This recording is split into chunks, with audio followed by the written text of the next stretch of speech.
The telescope gleamed under Max Johnson's dim desk lamp, its black barrel like a staring eye. It was his pride, his escape.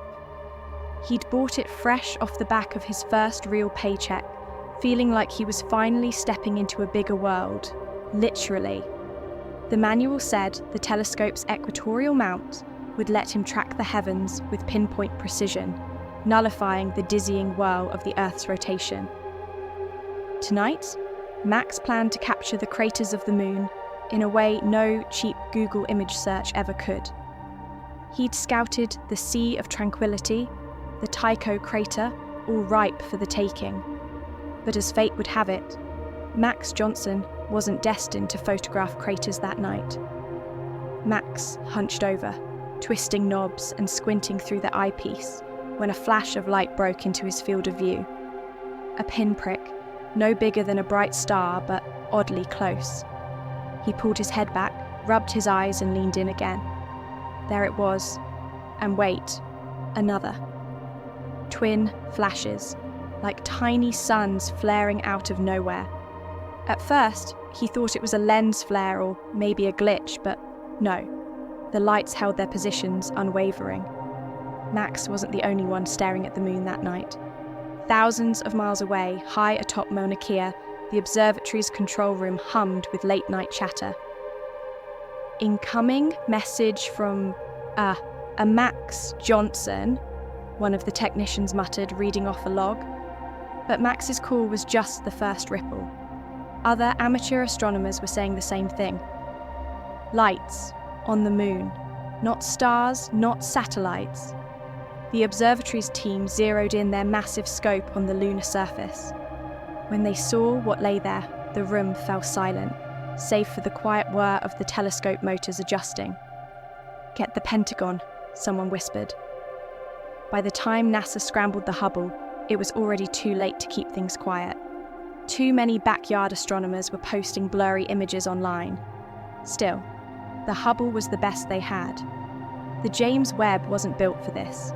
It had its eyes locked on galaxies far, far away.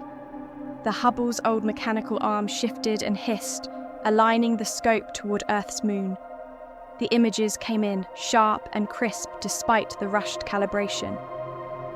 One object, then two, hovering in the lunar sky. They weren't lights. They were black, huge boxy shapes with sharp edges and no visible seams. Cubes. Jesus, someone at NASA muttered, the word hanging like smoke in the air. The Pentagon activated its well-oiled disinformation machine, but it didn't matter. The cubes were too big, too obvious.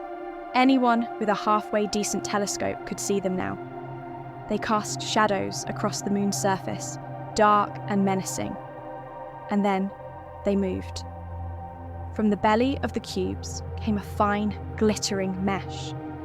At first, it looked like a trick of light, but as the material unfurled, it became clear this was no lunar dust. The Hubble zoomed in further, its cameras trembling as they captured the alien fabric. The mesh spread out across the lunar South Pole like a net thrown across an ocean.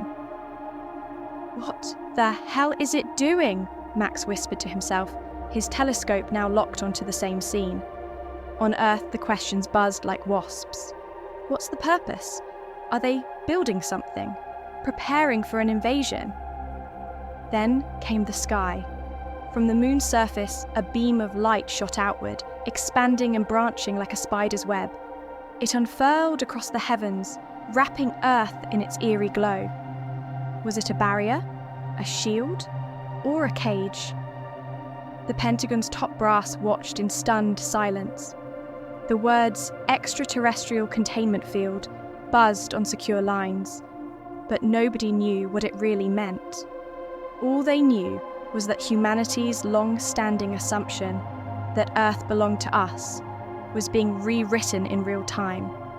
This was no advertising campaign, no viral stunt. The cubes on the moon were just the beginning. The sky shimmered with alien intent, and for the first time in centuries, humanity looked up at the moon and knew it wasn't alone. The question now wasn't what was out there. The question was what would come next.